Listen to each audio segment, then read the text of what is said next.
I think I can say with a degree of confidence that the world has gone mad. It's a mad world. Although when I look at the history of humanity, I must confess that the Earth's human population has always been kind of insane, to one degree or another. The way humans have historically treated one another is rather vile. Even some of the big religions of the world have been guilty of the most barbaric treatment of fellow human beings, all in the name of God. How screwed up is that? Now, my brother, who some of you will be familiar with if you watch my videos of my Wales visits, has a unique take on the situation. Maybe not so unique when I think about it. Yeah, that's him boasting on the right. Now, he says that we humans are akin to a virus or a malignant plague, that we are an existential threat to each other and other living creatures. We are what's wrong with the world, and that we have lost our minds. Now, that's unusually insightful for him. He's not normally that sharp. 2 years younger than me, and his memory is worse. Now, he's not entirely wrong, though I would frame it a little differently. We have certainly lost our minds, but in what context? And does it explain why we are this way? In the last video, I spent a little time trying to establish what our true nature is. If you were to listen to some religions, they would tell you that we are a fallen race, having disobeyed God's command not to eat a particular fruit from a specific tree. This is why the world is the way it is. And there was a time when I would have held that view. It's all our fault. If only we had listened to God and obeyed him. We being Adam and Eve, of course. But then I began to question the logic of that explanation after years of being entrenched in this belief system. The first inconsistency which presented itself is that the belief we disobeyed God and subsequently infected with original sin relies on ancient documents whose reliability is rightly questioned by many. There are so many issues involved with this view. For example, can we trust the text and therefore the writers of it? What about the interpretation of the ancient text? What of the translation process? Are the translators honest and reliable? How many edits have there been since the original document was written? And so on. Now, much of this, in my view, seems to rely more on blind faith rather than an overwhelming inherent proof that the biblical texts are divinely inspired and therefore beyond reproach. Then there is a problem with the moral ambiguity of the Genesis test in the Garden of Eden. Why did God place the tree of the knowledge of good and evil in the garden if he knew that Adam and Eve would disobey? He is omniscient after all, which means he knows everything even before it happens.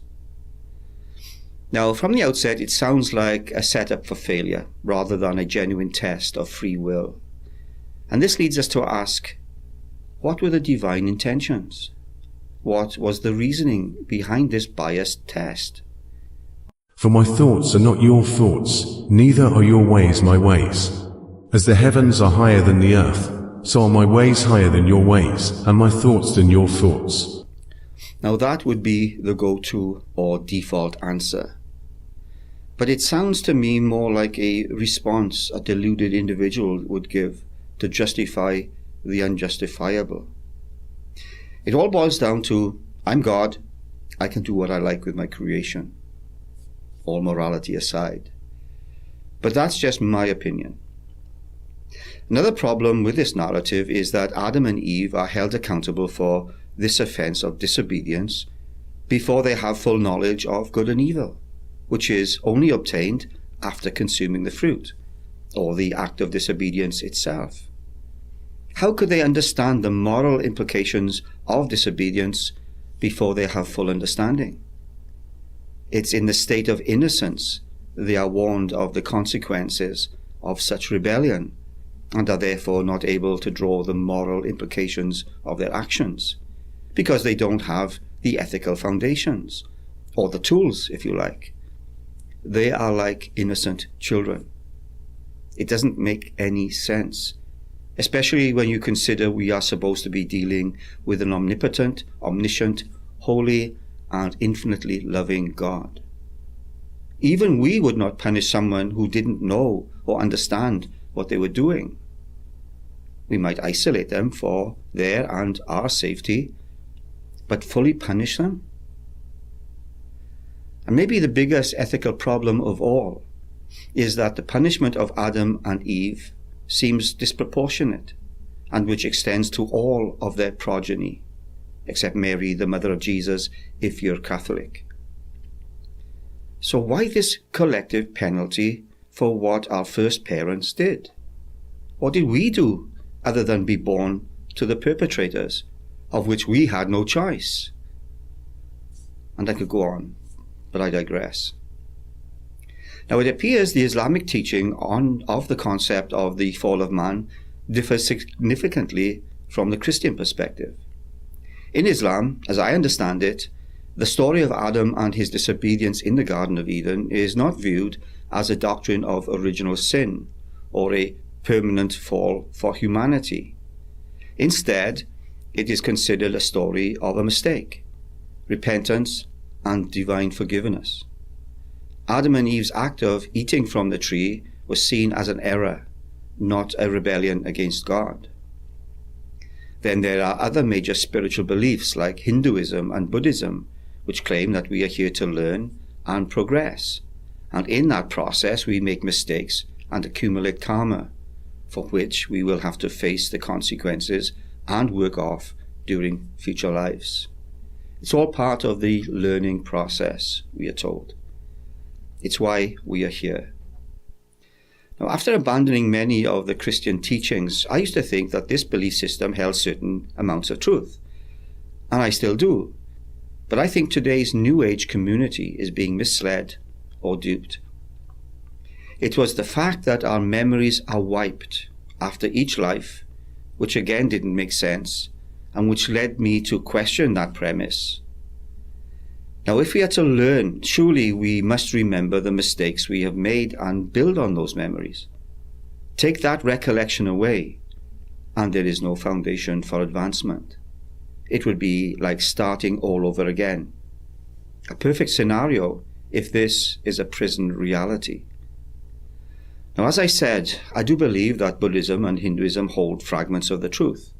For example, they talk of samsara, which is the cycle of birth, death, and rebirth, reincarnation, if you like, the recycle process, in other words, the trap.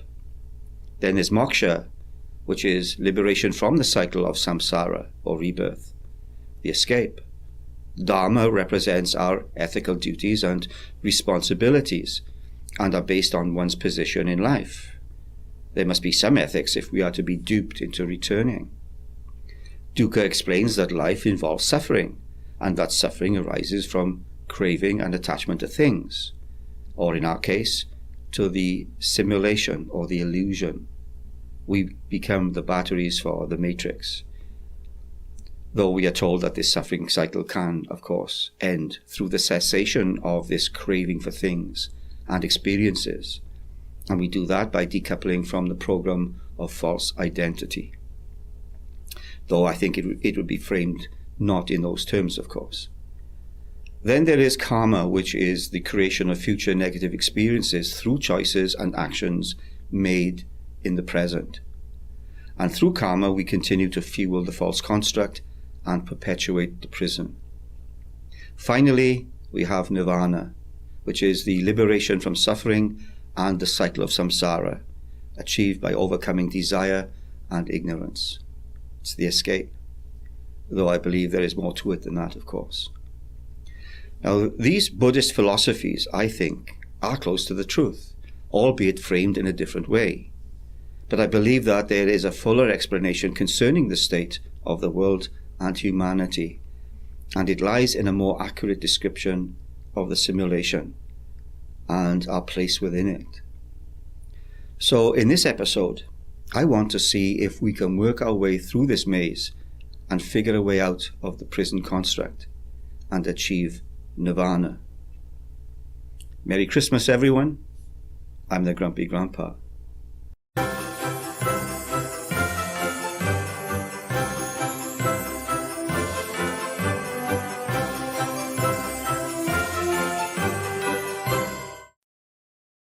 Now, one of the more disturbing facts of our perceived reality that began to bother me, and to a small degree, when combined with other disturbing details, helped lead me down this rabbit hole, is the fact that we live in a predatory reality. We need to kill and therefore cause suffering to nourish ourselves. Not only that, but this predatory behavior also extends to how we act towards each other. We prey on one another, to various degrees, of course. Christians, for example, would say that it's due to the fallen nature of man, that we are infected with original sin. Buddhists would argue that it's essential to progress and eventual nirvana. Life is suffering, as the Buddha explained. Earlier this year, I outlined the situation we are living through today in terms of the breaking of the second seal found in the book of Revelation, the taking of peace from the earth.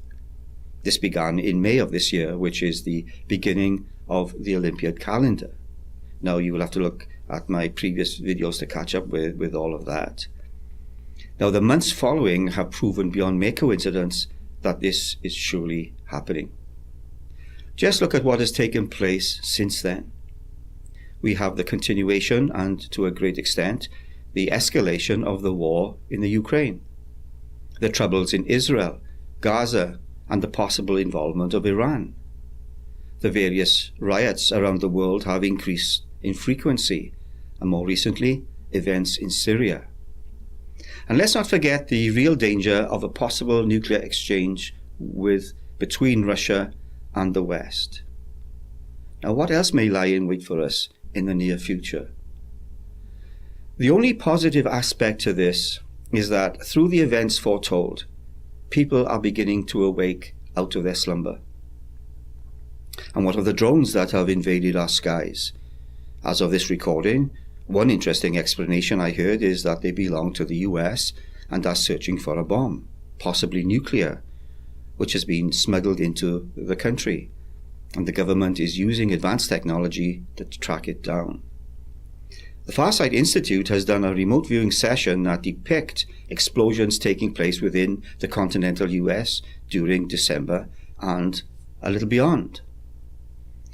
Another theory is that the drones belong to good ETs who are helping us escape the prison existence, as opposed to bad who want to perpetuate it, and the drone sightings are a push towards alien disclosure. The good ETs are using these drone events to make people see and act against government secrecy, who apparently have a written agreement with the bad ETs to allow human trafficking that the bad ETs engage in exchange for back-engineered technology. Again, this is from the Farsight Institute. You would have to see their videos for a full account of that. Now, I don't believe there has ever been real peace in the world. There has always existed friction and conflict to one degree or another somewhere on the planet. But today, we have weapons to truly wipe out the majority, if not all, of humanity. Also, this is taking place on a global scale.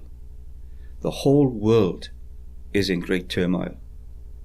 We most certainly have lost our minds. So how do we explain the construct and the predatory behavior within it? In what way have we lost our minds? Well, we have forgotten who we are. One of the many problems regarding our present situation is that the afterlife is part of the matrix system, and this is why I believe the New Age community has been duped. They regard the afterlife as separate from the physical world, and therefore the simulation. And once we reach the hereafter, we are free and get to decide whether to return or not. but the evidence seems to prove the opposite. When we first began to go down this rabbit hole, I drew attention to the Farsight Institute's remote viewing project on the prison planet, and where it was perceived that the white light souls report saying after near-death experiences is a trap and is used to recycle us back into the simulation. Though I don't think the Farsight Institute really see it in those terms, but in being recycled back to the real earth or base reality for another incarnation. I'm not sure their take on the simulation hypothesis, but that's neither here nor there. Now, I have read a whole slew of material on the reincarnation trap, and the problem I face is, how do I fit all this together and arrange it in a coherent manner? There is just so much information out there. But we must start somewhere, right? So let's begin by looking at some of the misconceptions of the New Age and the reincarnation cycle. Now, I once flirted with much of what the New Age are teaching. The fifth dimension, being the dimension of salvation, was prominent. It sounded so believable, in contrast to Christianity's one life, one chance paradigm, and which, if you fail in this one chance scenario, eternal suffering and pain await you. Now, there are several books I've read on the afterlife which suggests the high probability that it is also part of the matrix. Two books in particular, Journey of Souls and Destiny of Souls, both written by Dr. Michael Newton. Now, these are case studies of life between lives conducted by Dr. Newton, who placed his participants in what is termed a superconscious state of awareness, using his what is termed as groundbreaking techniques, basically a form of hypnotism. Now, when you look at the various examples he gives of what souls go through in the afterlife, and they all basically say the same thing, you are met by entities who emerge as benevolent spirit guides, which also appear to us in accordance with our belief system. Christians might see angels or some saint, Jesus even. Muslims would see Muhammad, and Buddhists, Buddha, and so on. You get the picture. Then these handlers take the souls to various places and even room-like constructions where they are given a life review, told how they can do better next time, then prepared for the next reincarnation cycle.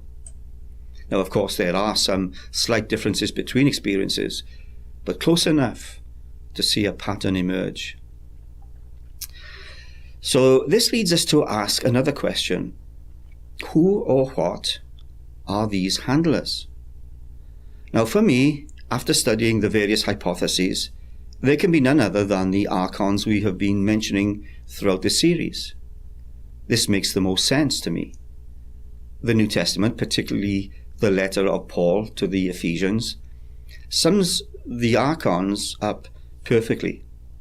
And it says, "For we wrestle not against flesh and blood, but against principalities, against powers, against the rulers of the darkness of this world, against spiritual wickedness in high places." Now that's an excellent description. I do not disengage from all Christian teaching. That would be like throwing the baby out with the bathwater. So let's remind ourselves who the archons were believed to be historically. Now, the term archon originates from the Greek word meaning ruler or authority. Now, they've been hypothesized in mythology, religion, philosophy, and even modern esotericism. In Gnostic traditions, archons are seen as powerful entities that govern the material world. They are often portrayed as malevolent beings who obstruct human spiritual awakening.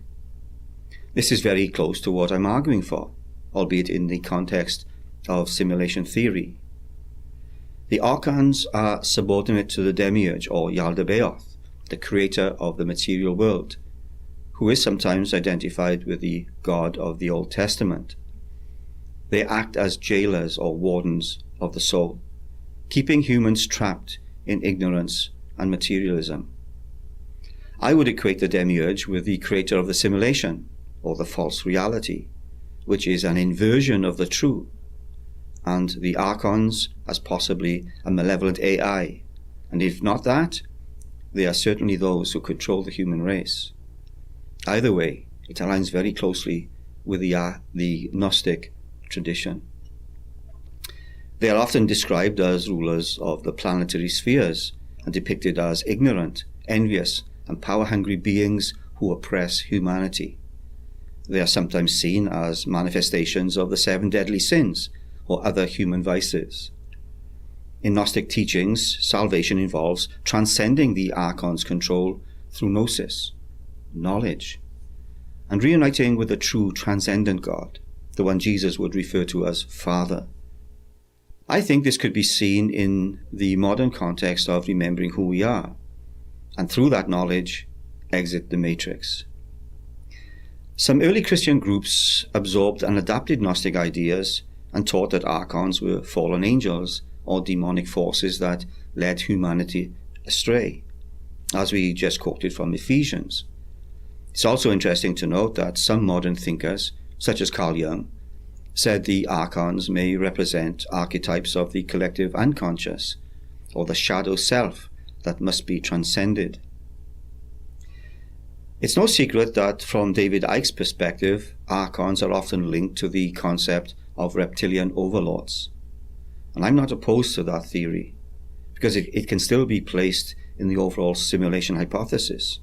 With all the evidence we have of the existence of these reptilian beings, including remote viewing, I might add, I think I could be very well right.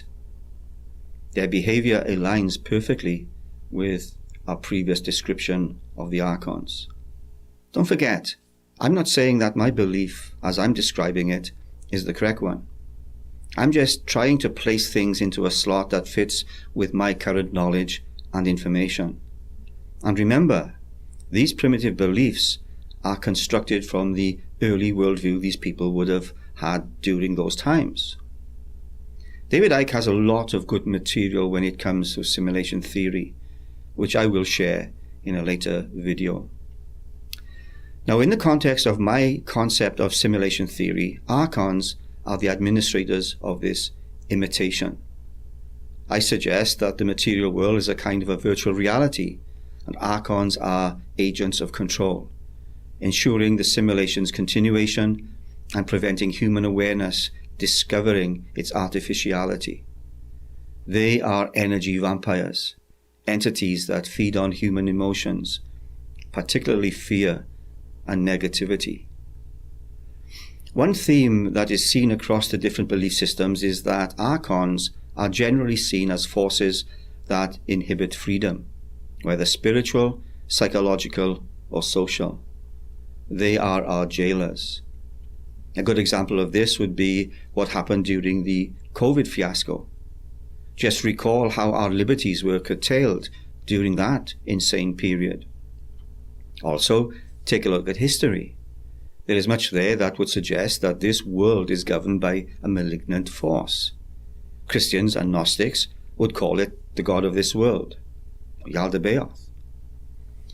Now look around you today. There have been many improvements, admittedly, such as a better standard of living for many people. More people are financially better off today than ever before.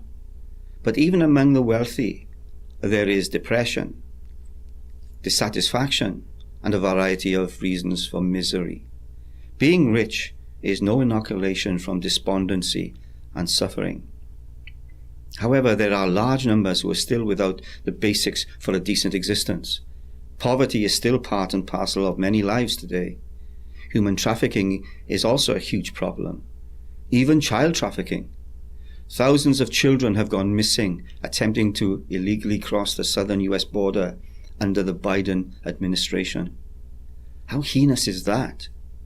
Hollywood is currently under scrutiny for this kind of thing, along with nightmarish personalities like Sean Diddy Combs and people linked to him. We see a lot of Hollywood personalities and other well-known celebrities panicking right now, and hopefully for good reason. The Buddha was correct when he described life as suffering. there is no immunity from misery, gloom, and despair in this life, no matter how much money you have.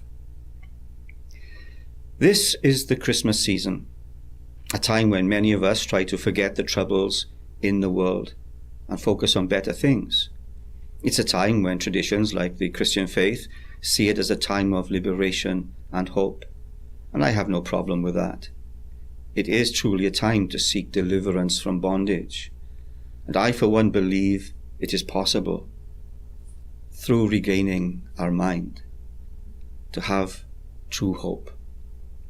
Let's start this Christmas season by remembering who we are, and therefore avoid the trap.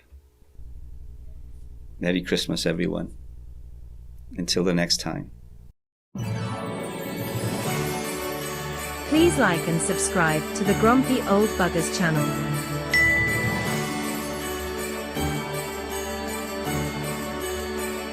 Merry Christmas.